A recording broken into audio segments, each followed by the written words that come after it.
ગુજરાતમાં મેઘરાજાની marathon inning હવામાન વિભાગનું અતિ ભારે વરસાદનું એલર્ટ જુઓ।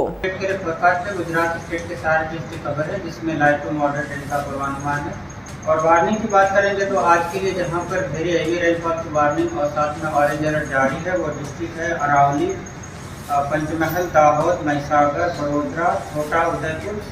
और जहां पर हेवी रेनफॉल की वार्निंग और साथ में येलो अलर्ट जारी है वो डिस्ट्रिक्ट है साबरकांठा, गांधीनगर, खेड़ा, अहमदाबाद, आनंद, नर्मदा, भरूच, सूरत, डांग, नवसारी, वलसाड़, तापी, दमन और दादरा नगर हवेली।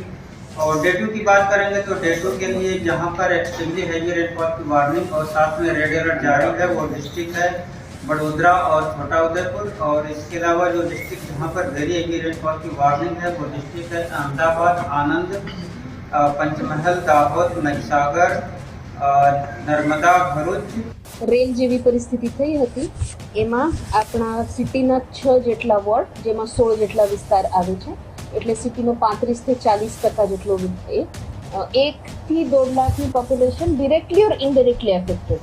ઇનડાયરેક્ટલી એટલે કોઈના એક્સેસ ઓછા થઈ ગયા હશે, કોઈને અવર જવર કરવાની હેરાની થઈ હશે, નોટ ડિરેક્ટલી એફેક્ટેડ આટલા લોકોને અને ગ્રામ્યમાં અમારા જે નીચાણવાળા વિસ્તાર છે એ વિસ્તારમાં 3 થી 4 દિવસ સુધી પાણીનો ભરાવો રહ્યો હતો।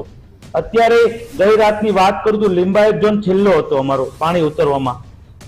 ગઈકાલે જ અમારા પ્રભારી મંત્રી શ્રી કનુભાઈ દેસાઈએ આખી સમીક્ષા IIIC ના માધ્યમથી કરી અને એમણે પણ સૂચના આપી અને મેં પણ તંત્રને સૂચના આપી કે યુદ્ધના ધોરણે જે વિસ્તારમાં સફાઈ થઈ ગઈ છે એ વિસ્તારના બિલ્ડરને જે વિસ્તાર બાકી છે એ યુદ્ધના ધોરણે બધા જ બિલ્ડર એક સાથે ઝોનની સફાઈ થાય, સઘન સફાઈ ઝુંબેશ થાય, જંતુનાશક દવાનો છંટકાવ થાય અને મેડિકલની ટીમ ત્યાં કાર્યરત રહે।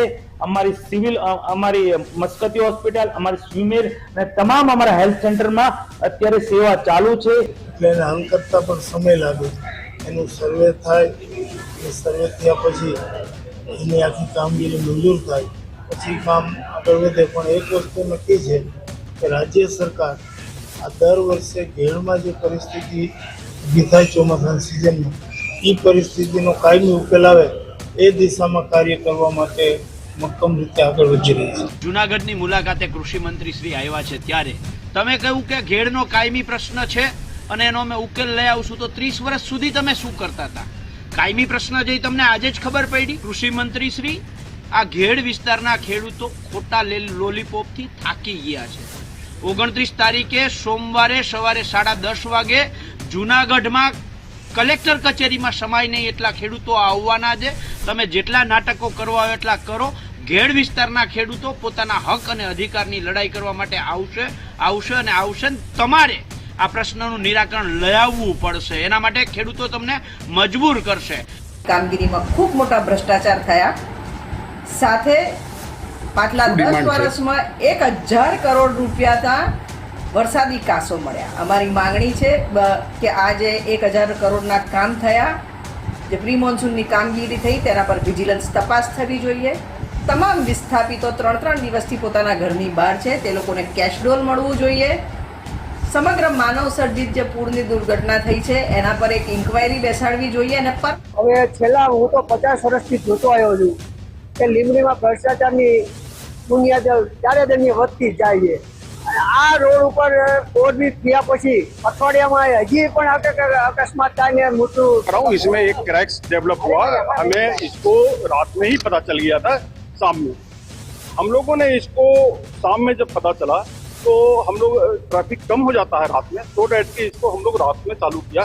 और छोटा सा गड्ढा था, छोटा गड्ढा में कभी भी कंक्रीट जो है एक पॉकेट की तरफ बन जाएगा, तो डेट की इसको हम लोग सेफ एंड साइज में लाकर इसको हम लोगों ने कंक्रीट कर दिया। नहीं, यस, डोलिया में जो हुआ था उसमें जस्ट वो भी माइनर क्रैक्स है, तो एक्चुअली बड़ा प्रोजेक्ट है, उसमें यदि एक छोटा सा माइनर क्रैक हुआ उसमें भी वही चीज हुआ। અમારી તમામ માહિતીથી અપડેટ રહેવા માટે જોડાયેલા રહો S9 ન્યૂઝ સાથે।